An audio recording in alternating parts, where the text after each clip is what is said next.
শালিনীকে নিয়ে রুদ্র রায়চৌধুরী বাড়িতে আসলেই রুদ্রকে উচিত শিক্ষা দিল জেঠুমনি। হ্যাঁ বন্ধুরা, এমনটাই দেখা যাবে। তাই সম্পূর্ণ জানতে ভিডিওটিতে লাইক দেওয়া, চ্যানেলটি সাবস্ক্রাইব করে দেখতে থাকো। গল্পের শুরুতেই দেখা যাবে যখনই সেই বিরোধী পার্টির লোকজন এসে মাস্টার মশাইকে অনেক কথা শোনাতে থাকে, তখন ফুলকি বলতে থাকে, আচ্ছা জেঠুমনি, আমাদের এই বাড়িতে কতগুলো মানুষ জায়গা দিলে হয় না? তখনই জেঠুমনি বলতে থাকে, কি কি বুঝলে? ফুলকি যা বলেছে বুঝতে পেরেছো তো? এবার যাও, এ দল সে দল না করে যাও, লোকগুলোকে এখানে পাঠিয়ে দাও, অসহায় মানুষকে এখানে পাঠিয়ে দাও। আমি যতটুকু সম্ভব তাদেরকে এখানে আশ্রয় দেওয়ার ব্যবস্থা করছি। তখনই মাস্টার মশাই তমাল আর রোহিতকে পাঠায়, আর রোহিতকে বলে, মাথা গরম করবি না, ঠিক আছে, মানুষজনকে নিয়ে আয়। তখন এই বলে রোহিতকে তাদের সাথে পাঠিয়ে দেয়। ওইদিকে বাড়িতে লোক আসবে শুনে হৈমন্তী রেগে যায় আর বলতে থাকে, মাস্টার মশাই, তুমি কি সব সময় ফুলকির কথায় তালে তাল মিলাবে নাকি? এখানে লোকজন আসবে মানে কি বলছো তুমি? তুমি কি আমার কোনো কথাই শুনবে না? তখনই মাস্টার মশাই বলতে থাকে, হৈমন্তী, তুমি বোঝার চেষ্টা করো, এতগুলো অসহায় মানুষ এখন কি করবে? তাদের তো কিছুই রইলো না, এই ঝড় তুফানে তাদের সব কিছু উড়ে চলে গেছে, এখন তারা কোথায় যাবে? তখন জেঠিমণি বলতে থাকে, তুমি তো আমার কোনো কথাই কখনো শুনলে না, তোমার যা ইচ্ছে হয় তুমি তাই করো, তোমার আদরের বৌমার কথা শুনেই চলো। এই বলে হৈমন্তী ওখান থেকে চলে যায়। তারপরে কাবেরী বলতে থাকে, দাদা, দিদি তো ঠিকই বলেছে, এতগুলো মানুষ এখানে আসবে, তারপরে সবসময় ফুলকির কথা বলাও কিন্তু উচিত নয়। ফুলকি, তুমি কি করে বললে মানুষজন এখানে আসবে? তখনই জেঠুমনি বলতে থাকে, না কাবেরী, এসব কথা একদম বলবে না, ফুলকি যেটা বলেছে একদম ঠিক কথা বলেছে। অসহায় মানুষদের এখানে জায়গা দিতে পারলে আরো বেশি উপকৃত হব আমরা। মানুষের পাশে দাঁড়ানোটা এখন আমাদের দরকার। এই বললেই কাবেরী তখন বুঝতে পারে। আর ওইদিকে মাস্টার মশাই ফুলকিকে বলতে থাকে, ফুলকি, সবার জন্য এখানে বিছানা করে ফেলো, ঠিক আছে, কারো যেন কোনো রকম কোনো সমস্যা না হয়। তখন ফুলকি বলে, ঠিক আছে জেঠুমনি। ওইদিকে দেখা যাবে হৈমন্তী ঠাকুরের সামনে বসে সবার জন্য প্রার্থনা করতে থাকে আর কাঁদতে থাকে। তখনই পারমিতা আসে আর এসে বলতে থাকে, মা, তুমি কষ্ট পাচ্ছ জানি, কিন্তু তুমি যাদের জন্য প্রার্থনা করছো তারাই কিন্তু এখানে আসছে। তুমি কিন্তু পুরো নবাবগঞ্জের জন্য প্রার্থনা করছো, সেটা আমি জানি। তাহলে তাহলে কেন তুমি এরকম করছো মা? তুমি তো তাদের জন্য প্রার্থনা করছো, তাহলে তাদের সামনে কেন যাবে না? আর তুমি ছাড়া এতগুলো কাজ কি আমরা করতে পারবো? তখন হৈমন্তী বলে, না পারমিতা, তুমি আমাকে এগুলো আর বলো না। তোমার বাবা আমার কথা ছাড়াই সবকিছু করে, আর আদরে বৌমা তো এখন ফুলকি, ফুলকির কথার মতোই সবকিছু হয়, তাই আমার কথার কি দাম আছে বলো? তখন পারমিতা বলে, না না মা, ফুলকি কি ভুল কিছু বলেছে বলো? এই অসহায় মানুষগুলো কোথায় গিয়ে দাঁড়াতো বলো তো? তুমিও তো তাদের জন্যই এই তুমি আছো, তাহলে তাদের পাশেও তো তুমি থাকতে চাও, তাহলে কেন থাকবে না বলো তো? সবাই চলে আসছে, চলো মা চলো। তারপরে অনেক বুঝিয়ে পারমিতা ওখানে নিয়ে যায় হৈমন্তীকে। তখন লোকজনের কষ্ট দেখে, সবার কথা শুনে হৈমন্তী খুবই কষ্ট পেতে থাকে। আর সবার কষ্ট দেখে হৈমন্তী আর নিজেকে সামলাতে পারে না। ওইদিকে পিয়ালের মাস্টারমশাই আর তার মেয়েও চলে আসে। তখন আসলেই তারা বলতে থাকে, মাস্টারমশাই, আমরা আমাদের বাড়িতে না চালগুলো সব উড়ে চলে গেছে। আসলে উপরে ছাদ দেওয়া হয়নি তো, তাই ছাদেও থাকতে পারলাম না। তখন পায়েল বলল যে স্কুলে যেতে, তখন ওখানে গিয়েও দেখি যে ওখানেও জল ঢুকছে, তাই সোজা এখানে চলে আসলাম। তখনই হৈমন্তীর কাছে গিয়ে পায়েল প্রণাম করলে পায়েলকে দেখে হৈমন্তী বলতে থাকে, ইস, ভিজে গেছিস তো, আরো আগে কেন তোরা চলে আসলি না বলতো?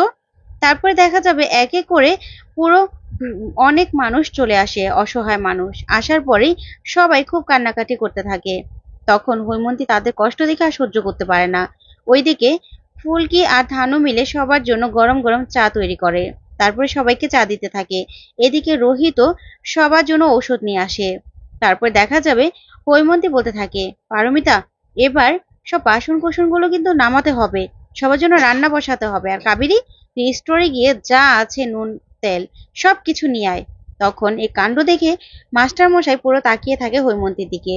তারপর দেখা যাবে হৈমন্তী মাস্টার মশাই কাছে গিয়ে বলতে থাকে, মাস্টার মশাই, আরো যারা যারা আসতে চায় সবাইকে তুমি এখানে আসতে বলে দাও, যা যা ব্যবস্থা করার দরকার হয় আমি সবকিছু করছি। তখন মাস্টার মশাই অবাক হয়ে হৈমন্তীর দিকে তাকিয়ে বলতে থাকে, তুমি কখন যে কি বলো হৈমন্তী, সেটাই আমি বুঝতে পারি না, কখনো জল হয়ে যাও, কখনো আগুন হয়ে যাও। তখন হৈমন্তী এই কথা শুনে অবাক হয়ে যায়। তখন পারমিতা বলে, বাবা ছাড়ুন তো, মা চলো তো, আমাদের তো অনেক কিছু লাগবে, বলো, সব ব্যবস্থা করি, চলো। এই বলে হৈমন্তীকে ওখান থেকে নিয়ে চলে যায় পারমিতা। তারপরে দেখা যাবে সবার জন্য রান্নার ব্যবস্থা করতে থাকে। এদিকে ফুলকি তমালকে বলতে থাকে, তমাল দাদা, তোমাকে না আমি বলেছিলাম ঝটপট খিচুড়ির প্যাকেটগুলো নিয়ে আসতে, এনেছিলে? তখন তমাল বলে, মনে ছিল না ফুলকি, এখনই নিয়ে আসছি।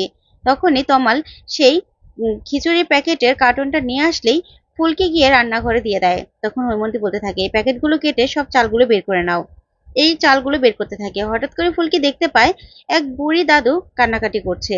তখন ফুলকি এসে বলতে থাকে, এ কি ঠাম্মা, তুমি কান্নাকাটি করছো কেন? তখন ঠাম্মা বলতে থাকে, কি করব বলো, অনেক কষ্টে একটা দোকান দিয়েছিলাম, সবাই আমার চা খেত, চা খুব পছন্দ করতো। এখন তো জলের তাপে সব ভেসে চলে গেল, আমার সব শেষ হয়ে গেল, আমি কি পারবো আরেকটা দোকান দিতে?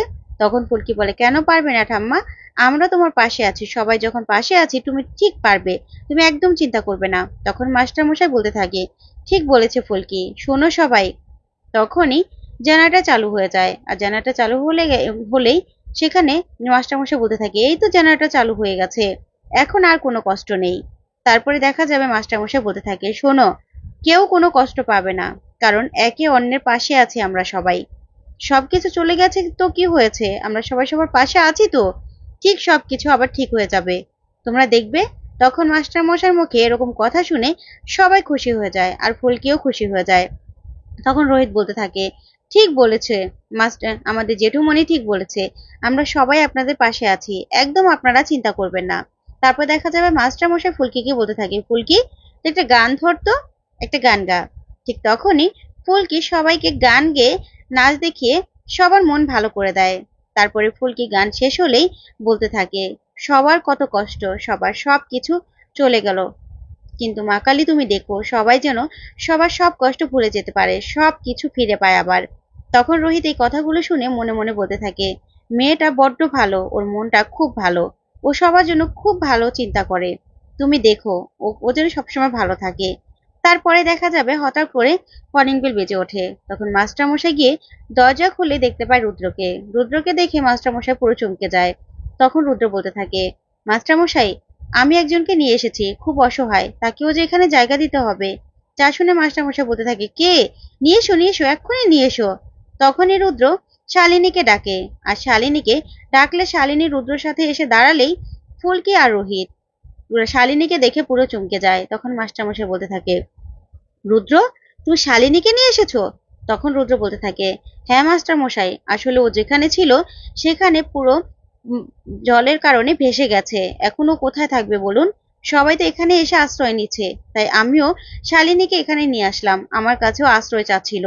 তখন এই কথা শুনে মাস্টার মশাই রুদ্রকে বলে, তুমি একদম ঠিক কাজ করনি, তবে এই অসহায় মানুষদেরকে যখন জায়গা দিতে পেরেছি, ওর জায়গাও এখানে হয়ে যাবে। এই বলেই রুদ্রর সাথে শালিনীকেও ভিতরে ঢুকতে দেয় ওরা। কিন্তু ফুলকি মনে মনে ভাবতে থাকে, এই শালিনী ম্যাডাম নিশ্চয় কোনো মতলব নিয়ে এই বাড়িতে আবার ঢুকেছে। ওইদিকে রোহিতও শালিনীর দিকে রাগান্বিত হয়ে তাকিয়ে থাকে। তো বন্ধুরা, আজকের আপডেটটি কেমন লাগলো অবশ্যই কমেন্ট করে জানাও। ধন্যবাদ।